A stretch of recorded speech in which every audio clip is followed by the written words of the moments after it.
Hello friends, शुरू करते हैं आज की हमारी कहानी इंतकाम भाग 10। अभी तक हमने पढ़ा कि मीरा ने बीए के साथ साथ एलएलबी में भी टॉप कर लिया था और अब उसकी पढ़ाई पूरी हो चुकी थी। दूसरी ओर नीलम मैडम और आकाश दोनों ही चाहते थे कि आकाश और मीरा की शादी हो, पर मीरा चाहती थी कि कुछ भी करने से पहले आकाश को उसके अतीत के बारे में जानना होगा। तो क्या होगा आकाश का फैसला मीरा के अतीत को जानने के बाद, वो हम जानेंगे आज के भाग में। मीरा कहती है कि सर, मेरे साथ 16 साल की उम्र में सामूहिक बलात्कार हुआ था, जिसे इंग्लिश में गैंगरेप कहते हैं, और मोहन उसी गैंगरेप की देन है। क्या अब भी आप मुझसे शादी करेंगे? मीरा कहती है कि मैं आज आपको सब बताती हूँ। मीरा फ्लैशबैक में चली जाती है और अपने जीवन की पूरी दास्तान सुना देती है, और सुनने के बाद नीलम मैडम की गोद में सर रखते हुए रोते हुए कहती है कि आप मेरे बारे में सब जानती हैं और फिर भी आकाश सर की शादी मुझसे करवाना चाहती हैं। सच में आप बहुत महान हैं। मीरा की आंखों से आंसू बह रहे थे। नीलम मैडम मीरा के सर पर हाथ रखती है और कहती है कि तू चुप हो जा। नीलम मैडम मीरा को कहती है कि मीरा, ना जाने किस मिट्टी की बनी है तू, जो अपने असूलों से बिल्कुल भी समझौता नहीं करती है। जब पहली बार ट्रेन में टीसी से बात करते देखा था, आज भी तेरा वही अंदाज है कि सच से कोई समझौता नहीं। नीलम मैडम आकाश से कहती है कि आकाश, अब तू बता कि तू क्या अब भी मीरा से शादी करना चाहता है?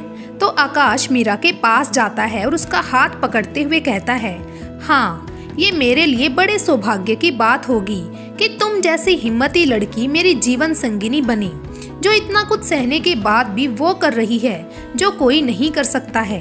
मीरा, तुम उस घटना को एक बुरा सपना समझकर भूल जाओ। मीरा आकाश को कहती है, सर, ये कभी नहीं हो सकता है कि मैं उस घटना को भूल जाऊं। मैं जिंदा जरूर बच गई थी, पर मेरी आत्मा मर चुकी थी। मेरा बस एक ही सपना है कि इस बीमारी को जड़ से खत्म कर दूं। आकाश कहता है कि अब मुझे समझ आया कि जब भी कोई रेप की घटना पेपर में आती थी तो तुम उस पर गोला कर देती थी, और उस दिन दिल्ली की घटना पर भी तुम माँ को लेकर पहुँच गई। आकाश और मीरा अपनी ही बातों में मग्न हो गई। तो नीलम मैडम कहती है कि मुझे तो बहुत नींद आ रही है, मैं सोने जा रही हूँ। अब तुम दोनों आपस में बात कर लो और जो भी फैसला हो मुझे सुबह बता देना। आकाश ने मीरा की ओर देखा और मीरा ने आकाश की ओर, और दोनों ने उसी वक्त नीलम मैडम के पैर छू लिए और बोले, माँ, बस आपका आशीर्वाद चाहिए। नीलम मैडम बोली, अब ठीक है, मुझे भी अच्छे से नींद आ जाएगी। वो मुस्कुराते हुए ऊपर की तरफ देखती हैं और कहती हैं, तू बड़ा महान है प्रभु। नीलम मैडम सोने चली जाती है और आकाश और मीरा बाहर गार्डन में आ जाते हैं। आकाश मीरा का हाथ पकड़कर टहलने लगता है। आकाश कहता है कि ये शादी ऐसी होगी कि लोग देखेंगे। तभी मीरा कहती है कि नहीं, ये शादी इतनी सिंपल होगी कि लोग सोचेंगे कि जब पाठक फैमिली इतनी सिंपल शादी कर सकते हैं तो हम क्यों नहीं। वैसे सर, आप कितना खर्चा करना चाहते थे?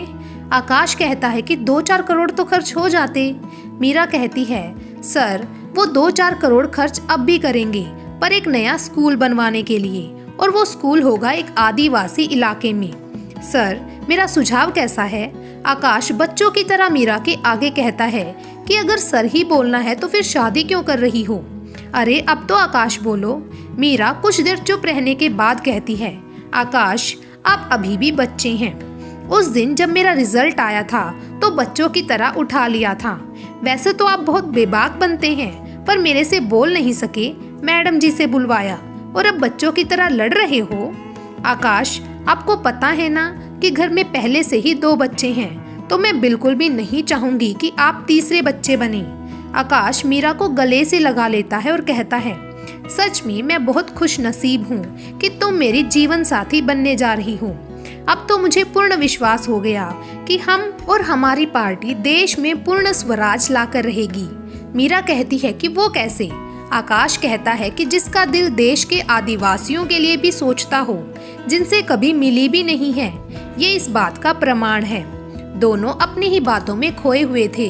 तभी मीरा की नजर आकाश की घड़ी पर जाती है और मीरा कहती है, आकाश, सुबह के 4 बजने वाले हैं।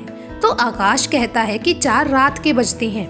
मीरा कहती है कि यही दूरी है मेरे गांव और आपके शहर में। गांव में 4 सुबह के होते हैं और शहर में रात के। दोनों एक दूसरे का हाथ छोड़ते हुए अपने अपने कमरों की ओर बढ़ जाते हैं, पर नींद अभी भी दोनों की आंखों से दूर थी। आकाश मीरा की पिछली जिंदगी के बारे में सोच रहा था कि मीरा भी क्या लड़की है कि इतना कुछ हो गया पर आगे बढ़ने की जिद नहीं छोड़ी। मन ही मन बोलता है कि अभी तो तुम्हें बहुत आगे जाना है। उधर मीरा वो दिन याद कर रही थी जब उसने आकाश को देखा था और देखती रह गई थी। मीरा मुस्कुराते हुए कहती है, आकाश सर नहीं, सिर्फ मेरे आकाश। सच में मैं बहुत लक्की हूँ कि आप जैसा जीवन साथी मुझे मिलने जा रहा है। आकाश और मीरा दोनों एक दूसरे के बारे में सोचते हुए कब सोए पता ही नहीं चला। मीरा जो रोज सबसे पहले उठती थी, आज वो सोते ही रह गई और नीलम मैडम उसके कमरे में गई और बोली, मीरा आज उठना नहीं है क्या?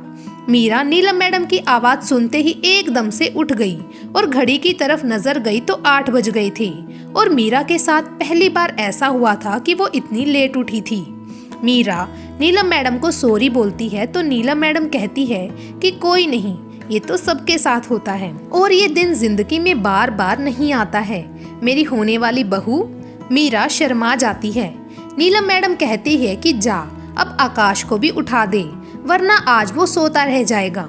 मीरा आकाश को जगाती है। सब एक साथ चाय के लिए टेबल पर बैठे होते हैं तो मीरा बच्चों को तैयार करके स्कूल के लिए भेज देती है और अपनी चाय भी लेकर टेबल पर आ जाती है।